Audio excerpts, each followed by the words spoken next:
contouring. When we started doing this project, it led us to ask some of these questions, not just with planning, but when it comes to planning and contouring, do consistent standards really exist?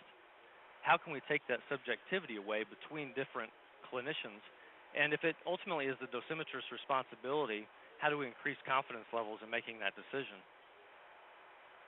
As Neil mentioned, a lot of the data that we pulled back from the plan challenge with contouring variability was recently published in the Red Journal. And just a snapshot of some of the differences we saw with the first couple plan challenges, obvious differences with the parotid, volume differences anywhere from 14 to 40 cc's. And you can see dosimetrically what kind of impact that had. Those are different planners, same structure on the same DVH. And that just lists the volume differences here. This was with the rectum on the GYN plan challenge itself. And same thing as you can imagine with most of the volume dose-dependent structures, we had a lot of variability with contouring. So ultimately, how important is the region of interest accuracy? If you draw this and you plan to that, but ultimately this was right, you can imagine what kind of impact that's going to have dosimetrically on the patient. And so I think we've already addressed that there is a problem, and hopefully projects like this contouring challenge will help to address and create some sort of systematic standard.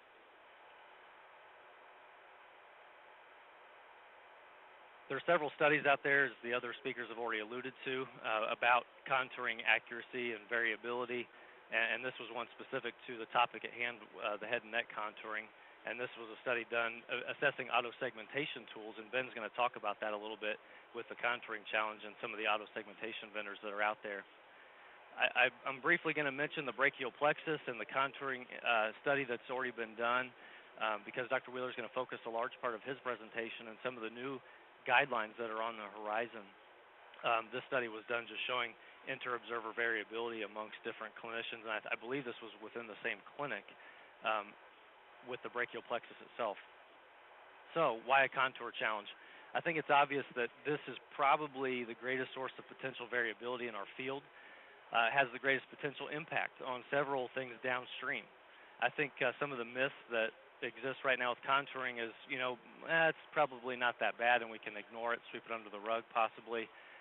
Or the technology is going to ultimately save the day with auto-segmentation tools and things of that nature. Not that they won't assist us, but that they're going to completely take away the variability, and that I don't believe that to be true. And ultimately, why not? I mean, this is an opportunity to share and collaborate different information, and ultimately this will hopefully lead to some benchmark standards. I mean, if anyone was at ASTRO this year, that was really kind of the theme this year.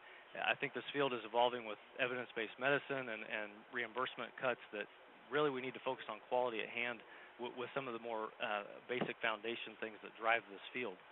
And so you could ask these questions: does education or being from an academic center, do those things equal being, having consistency and quality, being certified, going to vendor trainings, going to organizational meetings? Do any of these things ultimately lead you down the road to obtaining quality and consistency? I think we need to evaluate things beyond that.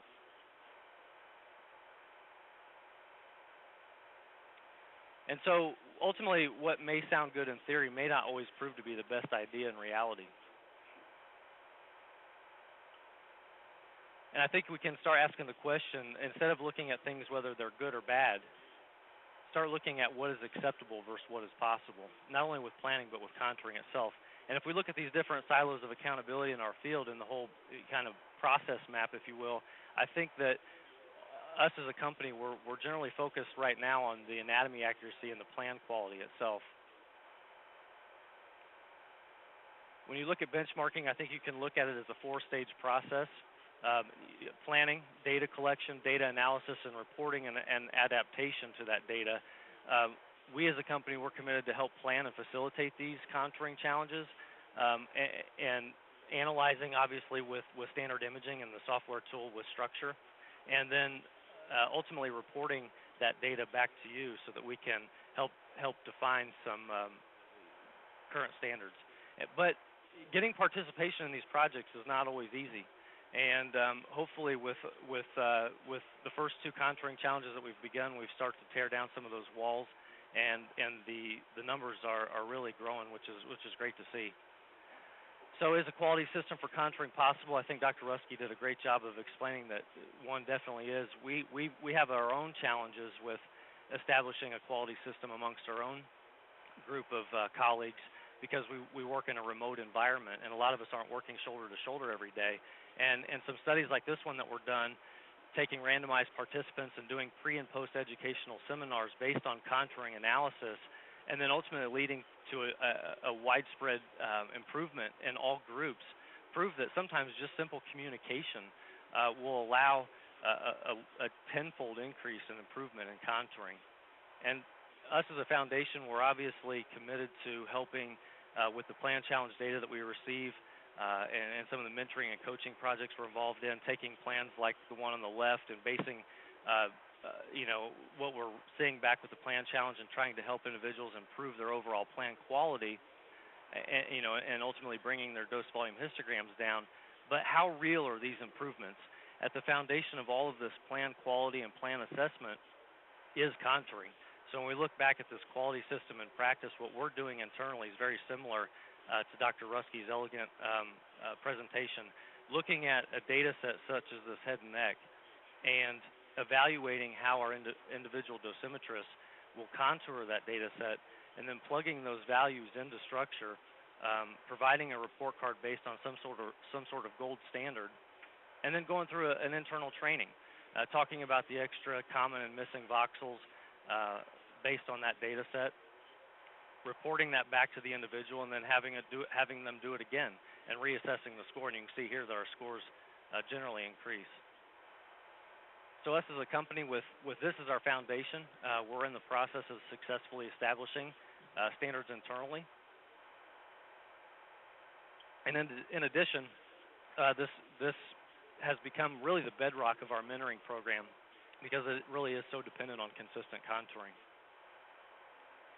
And I just want to thank everybody from our team. And you can, I know Ben will have the presentation available on the Contouring Challenge website. We're also going to make it available on our Facebook page and some other social media. I know Dr. Wheeler's a busy guy, so I need to pass this microphone off to him. And I hope you enjoy his part of the presentation. Thank you. All right. Thank you very much, Greg. And I know, Dr. Wheeler, you've got time constraints, so I'm just going to hand it over and let you go.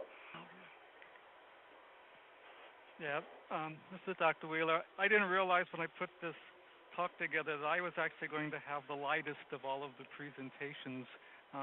Things that you've seen so far have all been pretty heavy, so fortunately I get the easy, more fun job. First part, we have different objectives to this talk, and that is to say, well, what are the parts of the brachial plexus? Then I'll look at some of the published contouring guidelines, and then I'm going to present to you, for your own thought, a very simplified contouring method.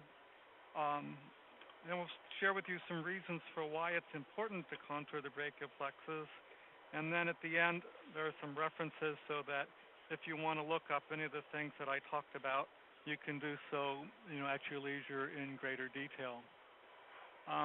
Since this is a Friday afternoon, one of the things that comes to mind is that if you think about how the brachial plexus is put together, it's the nerves that run from your spinal cord down to your arm, and it's divided into the various parts.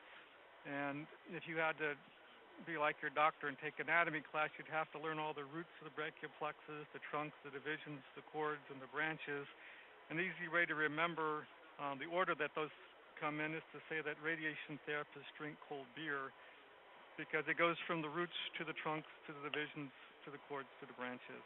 So if you remember radiation therapists drink cold beer, you'll always be able to do your brachial plexus properly.